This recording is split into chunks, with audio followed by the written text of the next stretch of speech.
principio, mi fin, la razón por la que quiero vivir.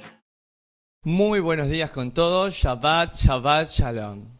6 días trabajarás, serás toda tu hora, mas el séptimo es el día de tu Elohim. No hará ningún trabajo, ni tú, ni tu siervo, ni la bestia que está dentro de tus propiedades. Porque en 6 días hizo el Señor los cielos y la tierra, mas el séptimo lo consagró. No lo consagró el hombre, no lo consagró una autoridad religiosa, lo hizo Kadosh, él mismo, el creador de los cielos y la tierra. Y al séptimo día él descansó. Él hizo Shabbat, la palabra plenitud. Él estuvo pleno en ese día, pudiendo disfrutar lo que él había creado. Qué interesante. El único mandamiento que dice, acuérdate, no lo olvides, recuérdalo, es justamente el mandamiento que la humanidad ha olvidado.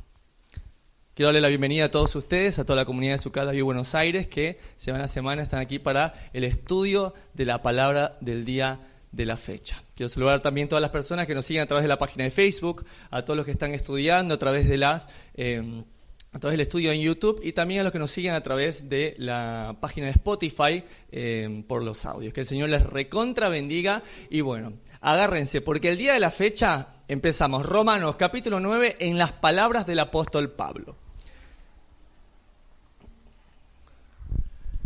Romanos 9, realmente, la diapositiva está en Romanos 8. Romanos 9, verso 1 dice, digo en Cristo y no miento, y mi conciencia me da testimonio en el Espíritu Santo que tengo gran tristeza y continuo dolor en mi corazón. Verso 3, porque deseara yo ser anatema, separado de Cristo, por amor a mis hermanos, los que son mis parientes según la carne.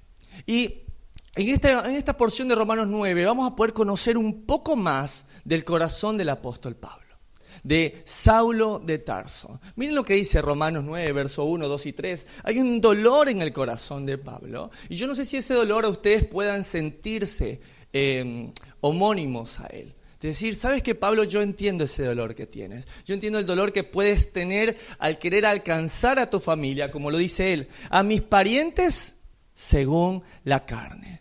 Pablo está pasando un momento donde quiere reflexionar esto. Y miren lo que dice el verso 3. Porque deseara yo mismo ser anatema, maldito. Yo no sé ustedes, pero es un término bastante fuerte. Que tú decías decir, sabes que yo prefiero ser maldito, separado, cortado de Dios.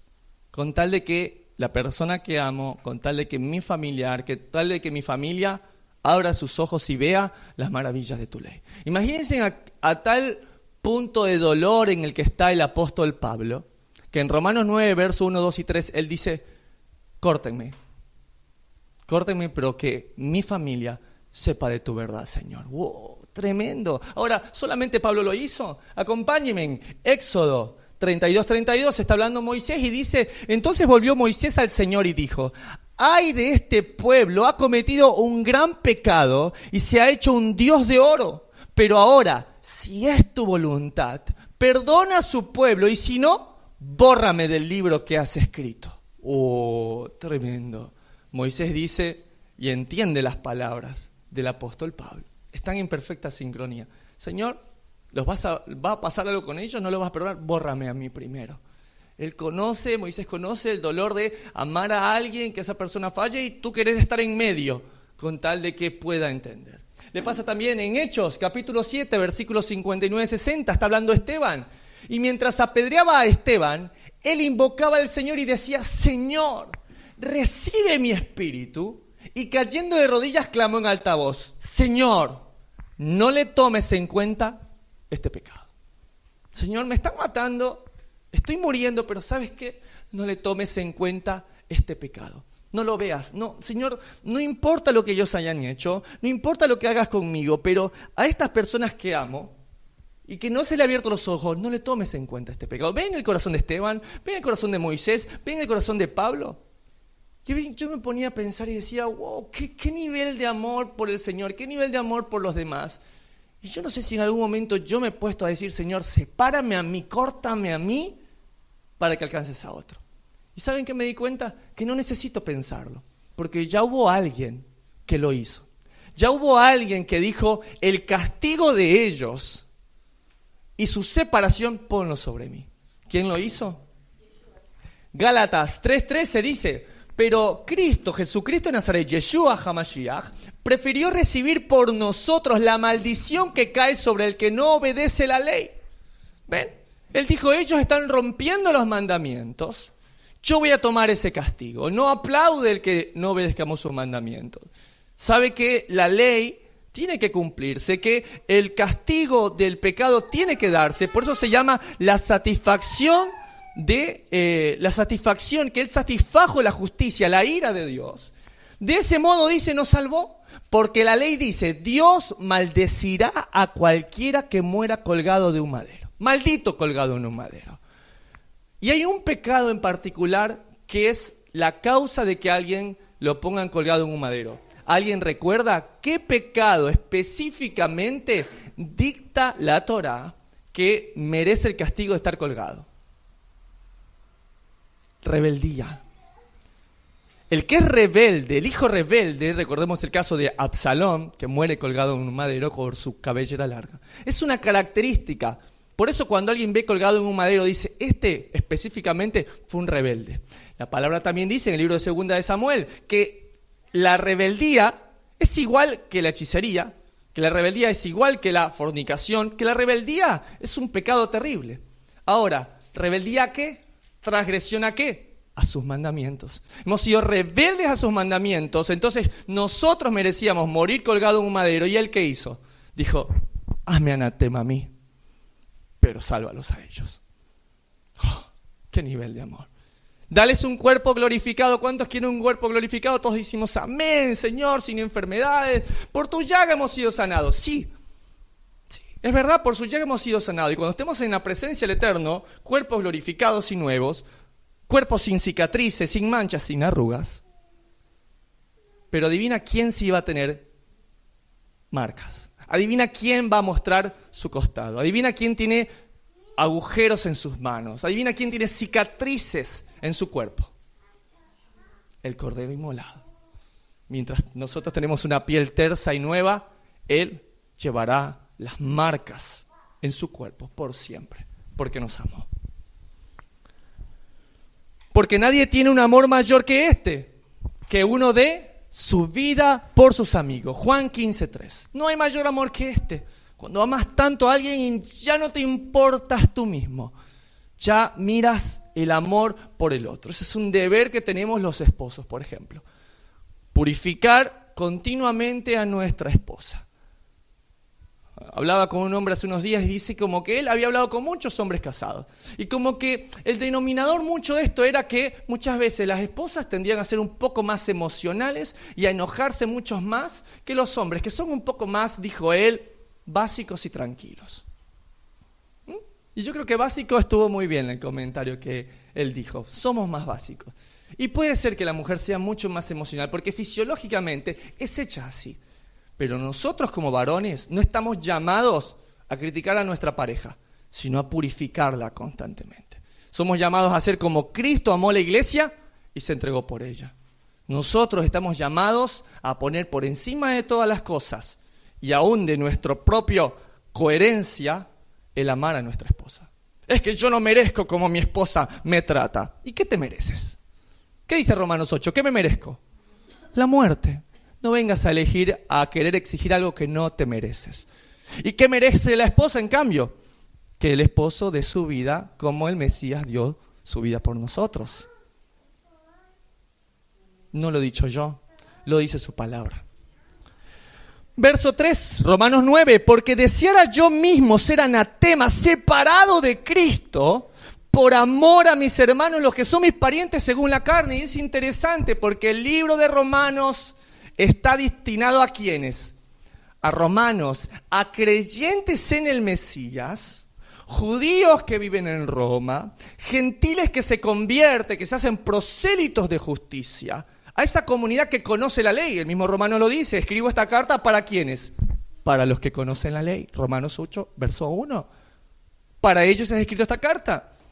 Pero él dice, quiero ser apartado por mis hermanos según la carne. Según la carne, hijo de Abraham. Ahora, piensen en esto. ¿Cómo lo trataban sus hermanos a Pablo? ¿Cómo lo trataban? ¿Lo trataban bien? ¿Lo trataban mal? ¿Lo llevaron a un concilio? ¿Quisieron que lo juzguen? ¿Lo perseguían? Dice, yo llevo en mí las marcas del Mesías. Ahora, estos niños me encantan. Están charlando y la nena le dice al nene, ¿cómo puedo desarrollar amor por mis enemigos? ¿Cómo puedo desarrollar yo carga por mis enemigos? Tengo un jefe que es... ni con ají pasa. No puedo, no. Yo una vez dije esto, me acuerdo, estaba rotando una terapia intensiva y yo me decía mismo, qué difícil amar a esta persona.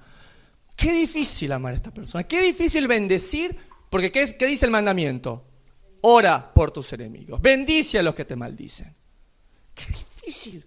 Entonces yo me sentía como esta niña que le pregunta a su amiga, ¿cómo puedo desarrollar amor por mis enemigos? Y este niño destila sabiduría. Ora por ellos. Mateo 5:44. Ora por ellos. Empecemos a orar por quienes nos persiguen. ¿Por qué? ¿Por qué es bueno orar por los que somos perseguidos o quienes nos persiguen? Básicamente porque cuando tú oras por alguien, adivina qué causa en ti. Un lazo.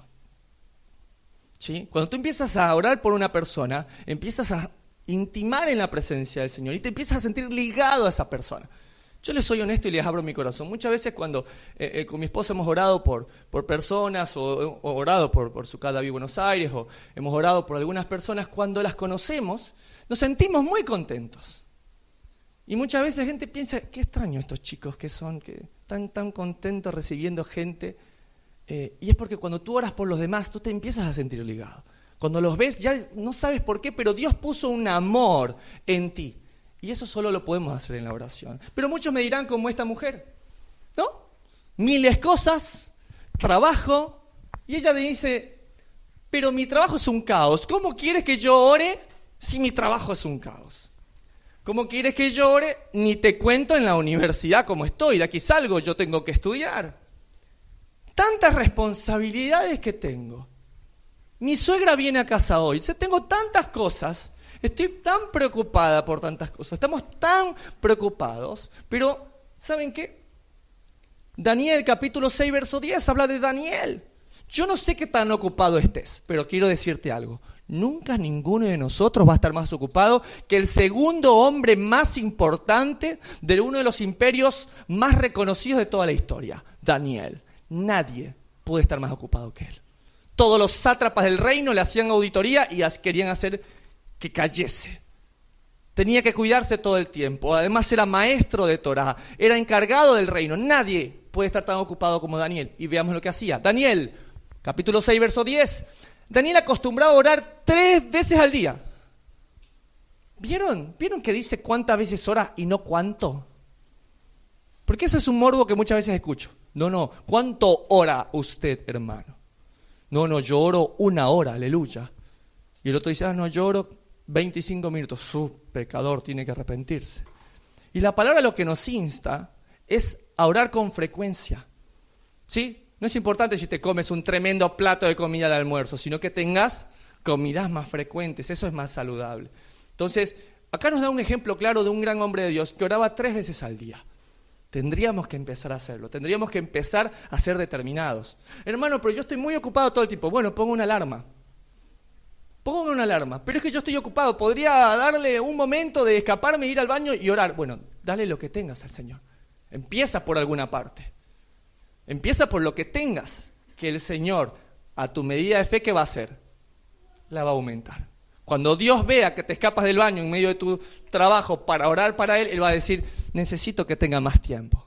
Porque en lo poco fuiste fiel, en lo mucho yo te pondré. Así que entró en su cuarto, abrió la ventana y mirando hacia Jerusalén, él en el exilio igual que nosotros, fuera de Jerusalén, se arrodilló y comenzó a orar.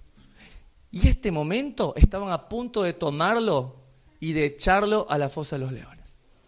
Mira qué impresionante ejemplo de que podemos orar. Cuando uno quiere, el domingo se hace lunes, la noche se hace día. Cuando mi esposa me decía, tengo un ratito para verte, yo dejaba todo y corría para verla. No, pero puedo verte tal día, no importa, yo cambio fecha. Entonces cuando estamos comprometidos con Dios, podemos moverlo todo y podemos hacerlo todo también. Ahora, ¿cuál es el propósito de la oración? Porque muchos me dirían, está bien, Lincoln, voy a empezar a orar por esta situación, voy a empezar a orar por este jefe, voy a empezar a orar por este compañero de trabajo, de universidad, pero ¿cuál es el propósito real de la oración? Y quería regalarles esto. El propósito de la oración muchas veces no es cambiar al otro. El propósito de la oración muchas veces no es cambiar la situación. El propósito muchas veces de la oración, ¿qué es? Cambiarnos a nosotros. Al estar de rodillas delante del Rey, yo puedo ponerme de pie enfrente de quien sea. Entonces el propósito de nuestra oración muchas veces es hacernos más fuertes a nosotros. Tal vez esa persona no va a cambiar, pero cambiando nosotros vamos a tener un amor más parecido al del Mesías y vamos a ser más felices. La situación que antes nos angustiaba, de este maltrato, de esto que vivo, con un amor rejuvenecido en el Señor, voy a aprender a tolerar de mayor forma la situación que yo esté pasando. Y esto es lo que le pasa a Pablo. Miren lo que dice Romanos 10, 1 y 2. Hermanos, el deseo de mi corazón y mi oración a Dios por ellos es para su salvación. Yo estoy angustiado, dice Pablo, pero adivinen qué hago. Oro a Dios. No, hermano, es que ya no hay nada que hacer. Entonces yo voy a orar a Dios. Es como que Dios es bombero, ¿no? Apaga incendios. Antes de tomar la decisión, Señor, permíteme orar a ti. Pero por ellos es para su salvación, porque yo testifico a su favor de que tienen celo de Dios. Mira lo que dice Pablo. Está hablando de sus hermanos judíos y dicen, tienen pleno celo de Dios, pero no conforme a su pleno conocimiento. Él está hablando a favor de sus hermanos judíos. O sea, si el mismo Pablo, el apóstol de la gracia, habla a favor de sus hermanos, ¿quiénes somos nosotros para decir estos judíos, estos judaizantes, estos... O sea, el mismo apóstol Pablo tiene un peso y un dolor por sus hermanos y habla bien de ellos porque tienen celo de Dios. ¿Y sabes qué? Eso es cierto. Si hay algo que podemos aprender de nuestros hermanos judíos, es por el celo por su palabra, por el celo en todo lo que correspecta a sus leyes. Es verdad que se creó el Talmud, es verdad que se crea la Mishnah, es verdad que se crean un montón de libros apartes de la Biblia, de la Torá, ¿sí? Pero lo hacen con el celo de querer cumplir lo que está en la Biblia. ¿Se equivocan? Sí, pero lo hacen con celo para eso. Algo que yo aprendí la semana pasada y es que un judío sabe lo que es Kadosh, sabe cuando algo lo separa para Dios. Y tiene un uso exclusivo. Ser Kadosh significa tener un uso exclusivo. ¿Sí? Yo he sido separado para Dios y para mi esposa. Tengo un uso exclusivo. Eso es una ley que tenemos con mi esposa. El uso de la exclusividad. Y les voy a poner un ejemplo clave. Piensen en un utensilio que tiene un uso particular y que si ustedes lo usan para otra cosa, no podría tener sentido su uso nuevamente.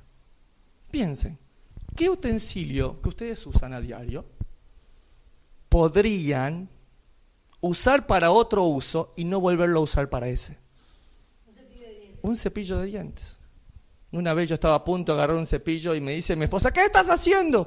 Me voy a lavar los dientes. No, es el otro cepillo. Ah, perdón. Entonces nosotros hemos sido separados para Dios y tenemos un uso exclusivo de Dios. Por dice que si la sal pierde su sazón, no sirve para nada. Nosotros servimos para hacer sal y luz. No podemos hacer otra cosa. Y miren lo que le pasa a Pablo. Él entiende, tienen celo de Dios, pero no conforme a su pleno conocimiento, no lo han entendido todo. Le preguntan, Pablo, ¿qué le pasa a tus hermanos judíos? Y él dice, espíritu de estupor. Estupor, confusión mental. Hasta que el tiempo de los gentiles se cumpla. Hasta que el tiempo que las demás naciones reconozcan al Señor también. Un espíritu pasajero, dice, estupor, confusión solamente. Verso 4, Romanos 9, que son israelitas, dice Pablo, de los cuales son la adopción, la gloria, el pacto. Wow, hermano, hasta ahí llegamos. ¿Cómo que son israelitas y para ellos son la adopción, la gloria y el pacto? No, la adopción es para los que estamos fuera, los que somos de otras congregaciones en el mundo, los que somos católicos, evangélicos, mormones, protestantes, testigos de Jehová, mesiánicos. No, aquí dice que son para los israelitas y que son la adopción, la gloria y el pacto. Bueno, veamos entonces qué es el pacto. Jeremías 31:31 dice: he aquí que vienen días, dice el Señor, en los cuales haré nuevo pacto con la casa de Israel y con la casa de Judá. No hay una tercera casa para los gentiles, no hay una tercera casa para los protestantes, no hay una tercera casa para el Papa y sus seguidores, no. El nuevo pacto del cual nos sentimos tan orgullosos, y yo ahora gracias a su sangre y vivo un nuevo pacto, dice que es con la casa de Judá y con la casa de Israel. Dice que ese nuevo pacto, ¿en qué consiste? Que antes se grababan las leyes en tablas y ahora se escribe en nuestros corazones. Ese es el nuevo pacto. ¿En serio, hermano? Pero muchos me mirarán como esta nena que dice: ¿qué onda esto de las dos casas de Israel? Que alguien me explique, por favor. Así que agárrense. Miren lo que les voy a poder compartir. Sin esto es imposible entender tantas partes importantísimas de la palabra. Si no ponemos atención a esto y pasamos de noche, no vamos a poder entender la totalidad de la palabra de Dios. El reino de Israel, con su capital Jerusalén, tiene un rey, el rey David, de la tribu de Judá. Cumple su palabra en 2 Samuel cuando dice: y será afirmada tu casa y tu reino para siempre, y tu trono será estable eternamente. Dios le promete a David que de su descendencia, de su linaje, saldrá quien será rey para siempre sobre Israel. Un reinado eterno que reinará sobre las 12 tribus y sobre el mundo entero. Isaac, Jacob, tiene 12 hijos, 12 casas, 12 tribus. Y miren lo que pasa. Bajo el reinado de Salomón, el hijo de David, el reino llega a su máximo esplendor. Construye el templo y Salomón, a pesar de toda su sabiduría, desobedece a Dios y se casa con mujeres extranjeras que llevan sus dioses y sus altares a la tierra de Israel. Incluso él mismo, Salomón, haciendo caso a sus esposas, sacrifica ofrenda a estos dioses. Y mire lo que el Señor le dice: por cuanto ha habido esto en ti, Salomón, y no has guardado mi pacto y mis estatutos que yo te mandé, romperé de ti el reino y lo entregaré a tus siervos. Sin embargo, no lo haré en tus días por amor a David, tu padre. Lo romperé de la mano de tu hijo, pero no romperé todo el reino, sino que daré una tribu a tu hijo por amor a David mi siervo y por amor a Jerusalén, la cual yo he elegido. Y se divide el reino. Mucha atención, porque la casa de Israel, Israel en su totalidad, se está dividiendo en el año 931 a.C., en reino de Israel, como tribus del norte, con capital de Samaria. Y reinado del sur, reinado de Judá, con capital en Jerusalén. ¿Entienden? 10 tribus en el norte y 2 tribus en el sur. Al norte se le va a llamar Efraín. Mucha atención, cuando Oseas dice: ¿olvidaré yo a Efraín, si es niño en el cual yo me recreo? Está hablando de las 10 tribus del norte. Y cuando está hablando de Judá, habla de las 2 tribus restantes que quedaron en el sur, Judá y Benjamín. El rey del norte, Jeroboam, de la tribu de Efraín, al ver que sus súbditos iban a adorar a Dios a Jerusalén, temiendo que se quedaran por allá y quisieran reunificarse, decreta que nadie puede ir allá. No, se acabó, estos se quieren hacer judaizantes. No, nosotros ahora somos nuevos judíos, somos Efraín, no tenemos nada que ver con esos judíos. Establece 2 lugares de adoración en su territorio y cambia las fechas de las fiestas y establece sacerdotes a los que quisieran. ¿Entienden por qué? Luego dice en Juan 4, la samaritana: nosotros decimos que se adora en Samaria y ustedes en Jerusalén por esto, 931 antes del Señor. Por años Dios manda a muchos profetas a advertir a la casa de Efraín, a las tribus del norte, que se arrepientan y vuelvan al pacto, si no les sobrevendría todo lo que estaba decretado. ¿Y qué pasa? Efraín se pierde. Vienen los asirios, a causa de la idolatría, las 10 tribus del norte son llevadas cautivas por Asiria en el 731 antes del Mesías. Se mezclan con los gentiles. Ellos, el pueblo elegido de Dios, 10 hijos, 10 tribus, la casa del norte, la casa de Israel, la casa de Efraín, los del norte, se pierden. Pierden su identidad, se dispersan entre las naciones. Se les llama las tribus perdidas de la casa de Israel. Lo voy a repetir porque tiene que quedar grabado en nuestro corazón. Las tribus perdidas de la casa de Israel. Mientras que Jerusalén no entiende tan bien y es llevada al exilio. ¿A dónde? a Babilonia. Años después, las 2 tribus del sur son llevadas cautivas a Babilonia, pero en el exilio se arrepienten. Recuerden la oración que hace incesantemente Daniel diciendo: hemos pecado, nos hemos apartado de ti, pero no te olvides de nosotros. Luego son dominados por el reino Medo-Persia y se les deja volver, pero sin autonomía. Entonces se les llama judíos. Listo. ¿Entienden por qué sabemos la mitad de la historia? La promesa dada a Dios no solo fue a los judíos, 2 tribus. Hay 10 tribus más dentro de la promesa de Dios, llamadas las tribus perdidas de la casa de Israel. Ahora podemos entender lo siguiente. Jesús dijo: Dios me ha enviado solamente a las ovejas perdidas del pueblo de Israel. Dios me envió a la casa de Israel. ¿Qué entendemos? La casa de Israel, ¿qué son? Las 10 tribus perdidas en el exilio. Finalmente tiene sentido esto. Finalmente uno entiende, en el 931 se perdió todo esto y se dividen, y estas tribus perdidas, que nunca nadie sabe cómo está. Nuestro Mesías dice: tengo ovejas que son de otro redil y voy a ir a buscarla. ¿Entienden? Pongan mucha atención. Un padre tiene 2 hijos. Un hijo se queda en casa y otro se va. ¿Qué hace el padre cuando regresa? Le dice: este hijo mío estaba muerto, estaba perdido y ha vuelto y lo he encontrado. Ese hijo pródigo no era una alegoría linda de la que hablaba nuestro Mesías. Estaba hablando de la profecía de cuando las 10 tribus del norte volverían a casa. 4, Romanos 9, que son israelitas de los cuales la adopción, la gloria y el pacto, ahora lo entendimos, la promulgación de la ley. Para los israelitas, para los que están en pacto, para los que, como Ruth la moabita, le dicen a su suegra, Noemí: tu Dios será mi Dios, tu pacto será mi pacto, donde quiera que tú estés yo quiero estar ahí. Cuando te injertas al pueblo de Dios, dice que la promulgación de la ley es para ti. Ahora, la ley es una bendición. Realmente la palabra ley está mal traducida. La palabra hebrea Torah significa consejo. No sé si les ha pasado a ustedes, pero yo no valoro nada más que un consejo. Imagínense el consejo de la boca de Dios. Imagínense que muchas veces ustedes se han preguntado: Señor, muéstrame tu voluntad. ¿Cuántos han pedido eso? Señor, muéstrame tu voluntad. Señor, ¿cuál es tu voluntad en esta situación? Señor, si yo supiera tu voluntad. ¿Y sabes qué? Acompáñame. Romanos, capítulo 2, versos 17 y 18. He aquí tú tienes el sobrenombre de judío. ¿Sabías que nosotros tenemos el sobrenombre de judíos? No somos judíos, pero escucha bien, tenemos el sobrenombre de judíos. Porque judío, la palabra Yehudá, significa alabanza a Dios. Somos llamados a hacer alabanza a Dios, para darle gloria a Dios. Y te apoyas en la ley, y te glorías en Dios, y conoces su voluntad, e instruido por la ley apruebas lo mejor. Entonces lo de la voluntad de Dios no es algo abstracto de que yo levanto mis manos y digo: Señor, muéstrame tu voluntad. No, el Señor ya la mostró.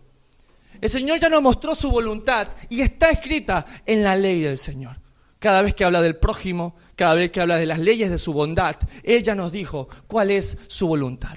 Verso 4, que son israelitas, los cuales son la adopción, la gloria y el pacto, la promulgación de la ley, y también habla del culto. O sea, el culto también es para los israelitas, también son para aquellos que están en su pacto. Y yo he escuchado muchas veces que dice, escuchar gente que dice: y yo alabo a Dios de mi forma, yo lo hago a mi manera. Y yo cuando escucho eso entiendo una sola cosa: que Él es Dios. Él es Dios, porque como Él hace a su manera, es su Dios. Pero cuando yo tengo un Dios sobrenatural que ya dijo su voluntad y me muestra su palabra, yo no puedo hacer lo que yo quiero. Porque como dijo Pablo, soy siervo de Jesucristo. Soy esclavo, comprado, esclavo, libremente me he entregado a Él. Lo que Él diga, yo haré. Él me dio el ejemplo. Jesús, qué buenas palabras que dices. Mis palabras no son mías. Son mi Padre, me las dijo. Oh, increíble lo que hace Jesús. Yo no hago nada que mi Padre no me haya pedido que haga. Ahora, Él ha dado la clave y tal vez sea mejor de esta manera explicarlo. Examen sorpresa. Para estudiantes serios de las Escrituras, agárrense porque vamos a tomar un examen. Mirando solamente esta imagen, mucha atención. Quiero ver estudiantes serios de las Escrituras acá. Los que escuchan por Spotify pueden ir a la página de YouTube para ver esta diapositiva. ¿Qué piensan ustedes? ¿Qué episodio bíblico muestra? Gente bailando, gente cantando, danzando, unos bueyes, unos toros, tirando una carreta, trayendo algo cubierto, y un hombre se acerca, tambalea la carroza, la toca y muere.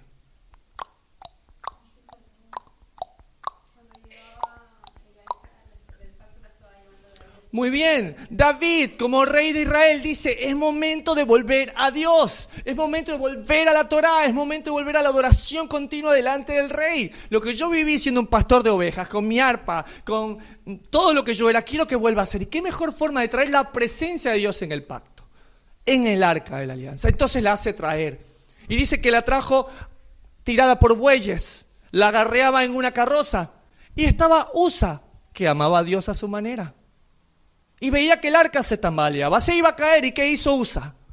La tocó para que no se caiga. Y en ese momento, ¿qué le pasó? Murió fulminado. David ve eso. Se para el prosélito que iba. ¿Qué pasa aquí? Todo el mundo está horrorizado. Usa cayó, se habrá tropezado, se apretó los cordones y se tropezó. Y ven que no tiene pulso. Los llaman, le dicen, rey, mira lo que acaba de pasar. David se acerca, está taquicárdico, suda y dice, pero es el pacto del Señor. Usa era un buen hombre. ¿Por qué pasa esto? La gente se horroriza, llega la mujer de Usa, los familiares. Usa está muerto. David en shock dice, paremos todo aquí. Paremos todo aquí. Y ve que al lado hay un hombre, una casa. Un hombre llamado Obed-Edom. Y le dice, Obed, guárdame esta arca ahí al lado de la lavadora y entre la refrigeradora y la cocina. Obed-Edom se asusta, Señor, ¿pero qué pasó? No, lo que pasa es que al tocarlo alguien murió, entonces te lo dejo ahí al lado del living. No sé, ¿cómo que alguien murió? Sí, yo soy tu rey, así que guárdalo. Y yo no sé si lo hubiera aceptado en mi casa con ese título de que alguien lo tocó y murió. Tengo 2 niños pequeños, por ahí lo tocan también y se mueren, Señor. Pero bueno, estar contra el rey es considerado traición y nos pueden matar. Entonces le dije, mujer, tranquila, le dijo, metilo y le ponemos unas cosas ahí para que los chicos no toquen. Ponle un Rottweiler, unas fotos de tu mamá y alrededor para que nadie se acerque a tocar el arca. Imagínense ese momento. Los días pasaban. Yo me imagino a David pensando en el reinado. Señor, te queremos decir una mala noticia. Se murió Obed-Edom. Sí, se murió. No, es por otras cosas. No se ha muerto Obed-Edom ni su familia. Bueno, seguían pasando los días. Obed-Edom está en su casa y le dicen, Señor, ¿te acuerdas las vacas que tenía? Sí, están todas preñadas. ¿Cómo están todas preñadas? Sí, yo ni toro tengo, no sé, están preñadas todas y están empezando a parir. ¿Te acuerdas todos los terrenos que tienes? No sabemos cómo, están empezando a dar fruto. ¿Te acuerdas tus nueras? ¿Sí? ¿Las recuerdas? Están todas embarazadas. No paran y la que ya estaba y dio a luz un hijo, ya está embarazada nuevamente. Y empieza Obed-Edom a darse cuenta de cómo lo dice la palabra. Dios bendijo la casa de Obed-Edom. La noticia llega a donde está David. Señor, queremos contarte lo que le pasa a Obed-Edom. ¿Y qué pasa? Se murió, ¿verdad? Dice David. Yo sabía, por gusto le puse entre la lavadora y la nevera el arca del pacto. Se murió, yo le dije. Y le dice, Señor, no. Obed-Edom es el hombre más rico de toda tu región. No puede ser. Obed-Edom se ha multiplicado. Las tierras conforme a su mano no paran de crecer. Y David dice, es el arca. Es el arca lo que bendice a este hombre. ¿Y saben qué hizo David? Hizo algo muy inteligente. Reconoció que no sabía nada y que debía buscar de su palabra. Se va a leer la Torá y encuentra que el arca del pacto no debe ser llevada por bueyes. No puede ser tirada en un carro, sino que el Eterno dijo de qué manera quería su culto. Y le dice, será llevada por los levitas. Varas de acacia atravesarán el arca y los llevarán mis sacerdotes. Y entendió, David entendió que él no puede adorar a Dios a su manera, que él no puede amar a Dios como él cree, que él debe amar a Dios y obedecerle como está escrito en su voluntad y en su palabra. Entonces se dispone a ir para la casa de Obed-Edom. Obed-Edom es multimillonario, en solo 3 meses En solo 3 meses quiere compararse a Job. ¿Y qué hace? Dice, me la voy a llevar. Imagínense en ese momento. Pónganse un segundo en la mente de Obed-Edom. Ustedes se están volviendo multimillonarios, ¿sí? Están siendo fructificados un montón. Muchos dirían, este es el momento, hermano. Vende todo, cómprate un crucero y te vas a viajar por el mundo. Mira todo lo que tienes, haciendas. Vas a poder vivir el resto de tu vida solo viviendo de lo que tienes. Y miren lo que hace Obed-Edom. Miren lo que hace este hombre, multimillonario. 3 meses el arca en su casa. Pongan mucha atención. Vayan conmigo. Al primer libro de Crónicas, capítulo 26, verso 4 al 8. David empieza a elegir a los levitas. Empieza a elegir a aquellos que van a guardar y a cuidar el pacto y la alianza, su arca. Y miren lo que dice. ¿A quién elige? A los hijos de Obed-Edom. Porque Dios había bendecido a Obed-Edom. Todos estos de los hijos de Obed-Edom, ellos con sus hijos y sus hermanos, hombres robustos y fuertes para el servicio, 72 de Obed-Edom. ¿Vieron cuando les decía que realmente estaban embarazadas sus nueras? 72. Él pudiendo elegir todo lo que el mundo podría ofrecerle. Sí, un hombre multimillonario. El arca en 3 meses lo recontra bendijo. Él pudo haber dicho, listo, ahora sí, alma mía, plácete. ¿Sabes lo que hizo Obed-Edom? Y dijo, prefiero un día en tu casa que 1000 apartado de ti. Yo y mi casa serviremos al Señor. En el mejor momento económico de Obed-Edom, lo deja todo por seguir cerca del arca. Lo que yo conocí cerca del arca no lo va a cumplir ningún hecho económico. Lo que yo he sentido cerca de Dios no lo quiero perder. Y él y sus 72 descendientes, adivinen dónde quedaron para el resto de sus días. Si quieren leerlo un poco más, dice que muchos de sus hijos estuvieron a cargo de la alabanza, con arpas, otros estaban en la puerta del tabernáculo. ¡Qué bendición! ¿No les parece que ese es el sueño de todos nosotros? Yo le decía a mi esposa cuando estudiaba esto, ese es el sueño de mi vida. Ese es el sueño de mi vida. Muchas veces mi hijo me preguntaban, ¿qué quiere ser tu hijo? ¿Médico igual a ti? ¿Sabes que no quiero que sea médico? O lo que él quiera. Pero ¿sabes que sí quiero que sea? Un hombre de Dios. Si él lo elige solamente para él, seré más que feliz. Si él lo elige como los hijos de Obed-Edom, para estar en su casa siempre.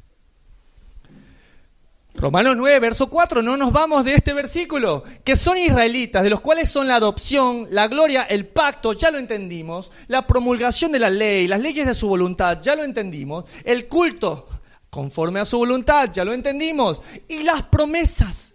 No, hermano, no, muy fuerte. Muy fuerte porque yo en el contexto que vengo no hubo mejor regalo que este. Yo me acuerdo, era mi cumpleaños y este fue el mejor regalo que me pudieron haber dado. La Biblia de las promesas. ¿Quiénes han tenido una Biblia de promesas? Resaltadas por todas partes, en rojo, en verde, esta promesa. Y me sentía triste, hermano, e iba a esa promesa. Y yo decía, wow, Dios me está hablando, esta promesa es para mí. ¿Realmente lo es?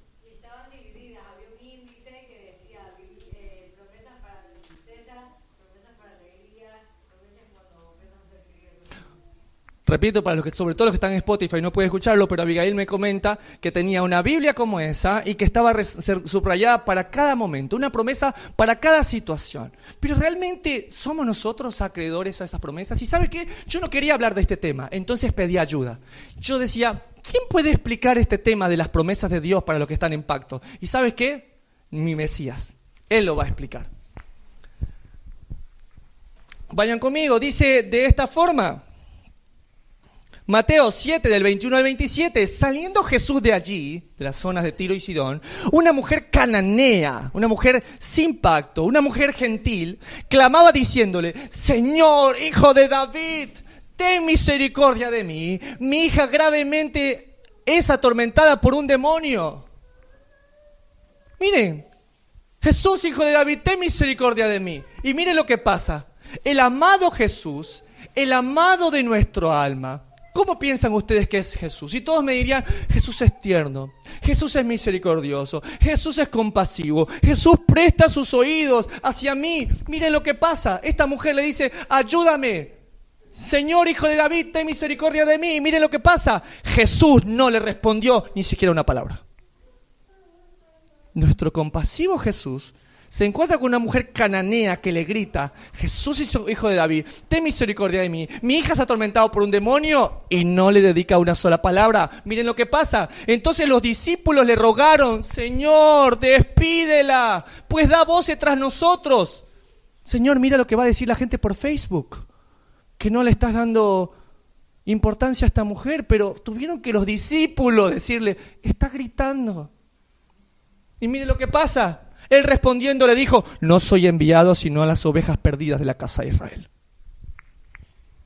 El compasivo Jesús no le habla, y cuando le habla no le dedica una palabra, le cita la profecía de Jeremías 31:31.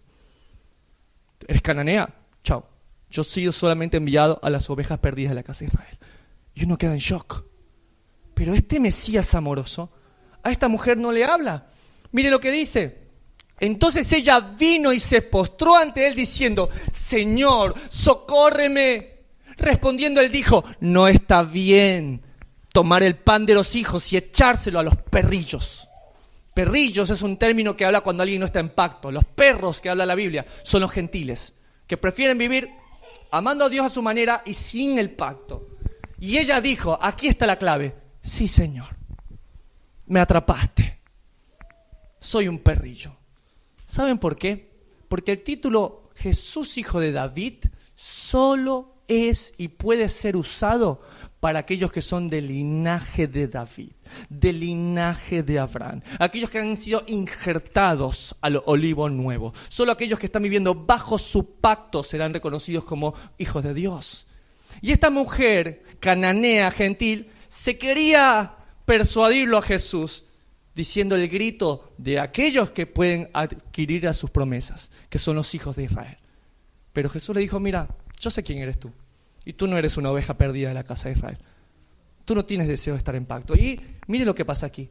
Está bien, Señor, pero aún los perrillos comen de las migajas que caen de la mesa de sus amos. Está bien, me descubriste, Señor. Yo no estoy en pacto. Soy un perrillo, pero también los perros comen de las migajas que caen de la mesa de sus amos. ¿Entienden? El Señor no se estaba negando, el Señor no hace acepción de personas, pero Él vino por algo en particular. Él vino para todos aquellos que quieren ser injertados, todos aquellos que están bajo su pacto. Por eso Ruth, la moabita, fue grandemente bendecida. Una mujer extranjera igual que esta, pero que le dijo a Noemí: tu Dios será mi Dios, tu pacto será mi pacto, y donde quiera que tú estés, yo quiero estar contigo. Amén.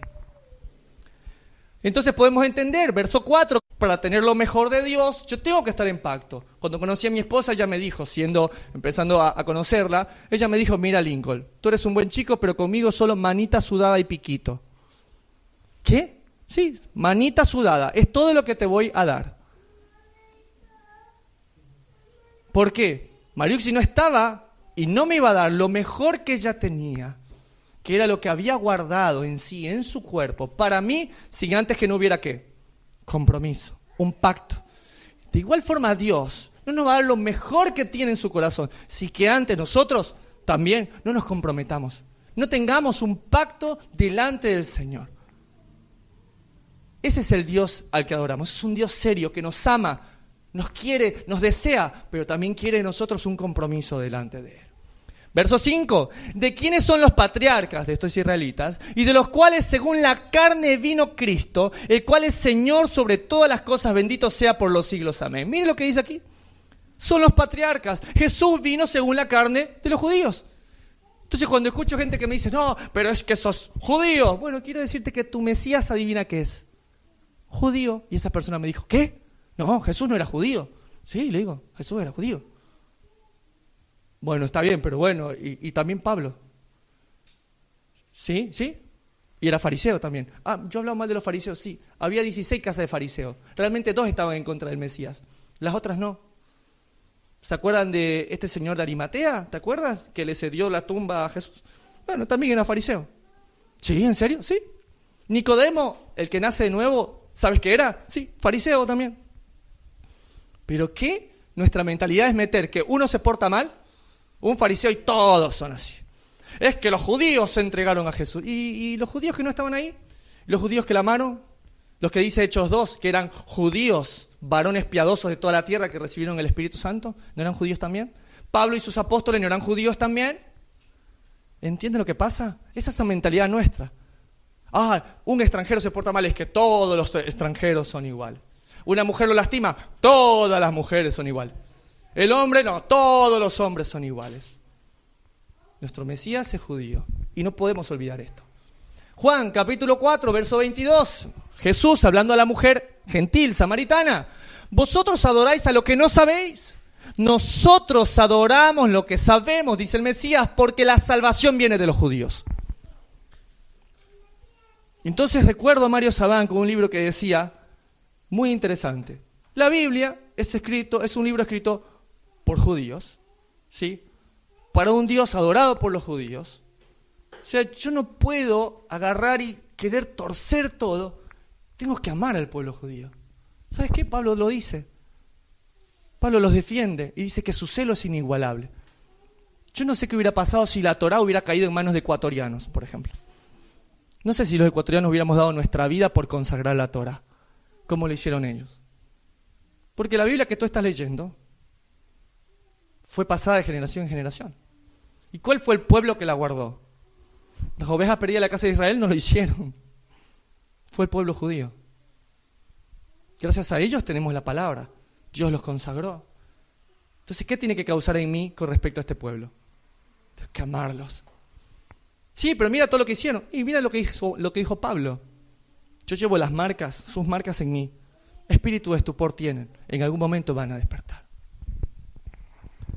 Verso 6, Romanos 9. No que la palabra de Dios haya fallado, porque no todos los que descienden de Israel son israelitas. No, pero mira todo lo que hicieron esos judíos, no todos. Y aunque lo viesen ellos, no es que la palabra falló.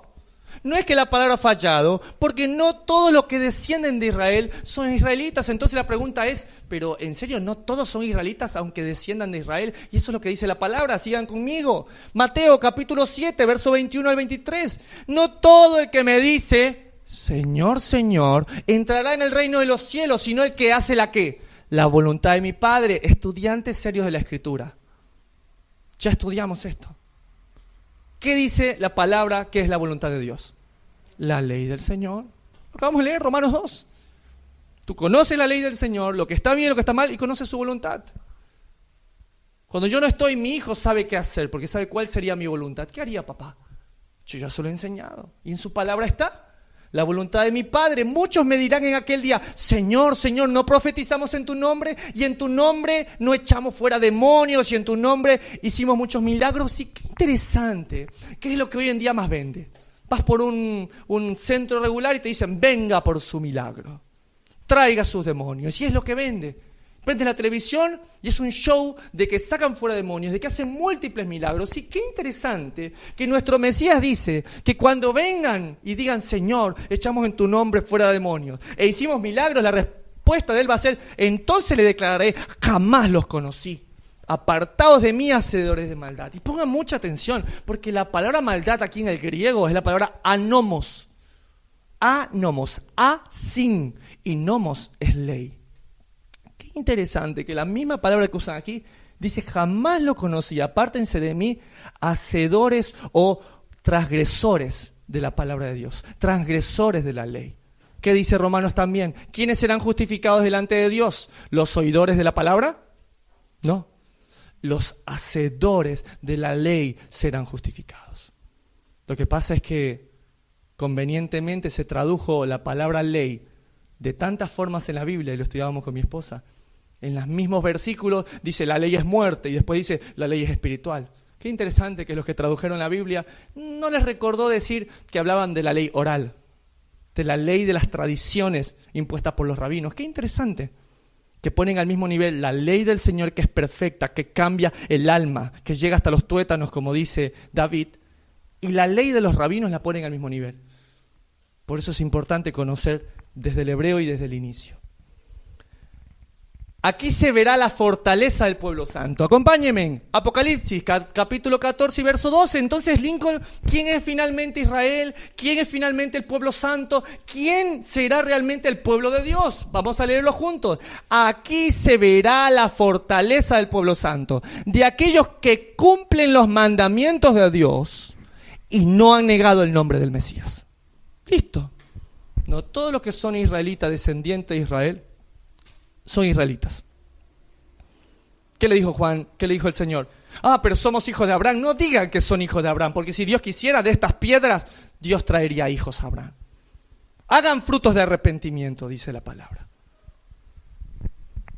Son los mandamientos de Dios y no negar al Mesías. Qué interesante que el pueblo judío ama los mandamientos de Dios y que el pueblo protestante ama a Jesús, pero no llegan a ese punto en común. Dice Isaías, aunque Israel sea como la arena del mar, solo un pequeño remanente será salvo. ¿Cuál es ese remanente que será salvo? Los que aman los mandamientos de Dios, los que guardan los mandamientos. Juan, ¿qué dice? El que me ama, guarda mis mandamientos. Mis mandamientos no son gravosos. Y no han negado el nombre del Mesías. Son esos dos principios que deben vivir en nuestra vida. Te amo, Señor. Gracias por tu muerte en la cruz. Gracias porque esa deuda de pecado tú la sacaste de mí. Ya no tengo más deuda con el pecado. Y ahora puedo caminar libre para no transgredir más, para no ofenderte más, para poder amar a Dios sin una deuda, para volver a guardar sus mandamientos. En esto radica todo. Que podamos ser, es mi oración, el pueblo elegido por Dios. Aquellos que guardan los mandamientos de Dios y no han negado el nombre del Mesías de Israel, Yeshua HaMashiach, Jesucristo de Nazaret. Amén.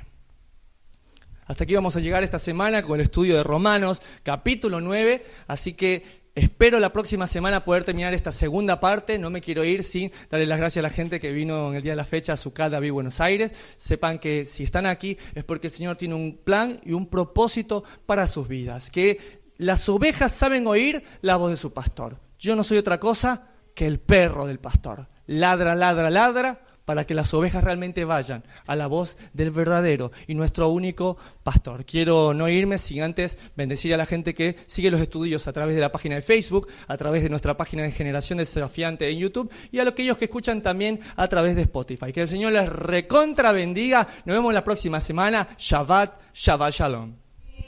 Principio, mi fin.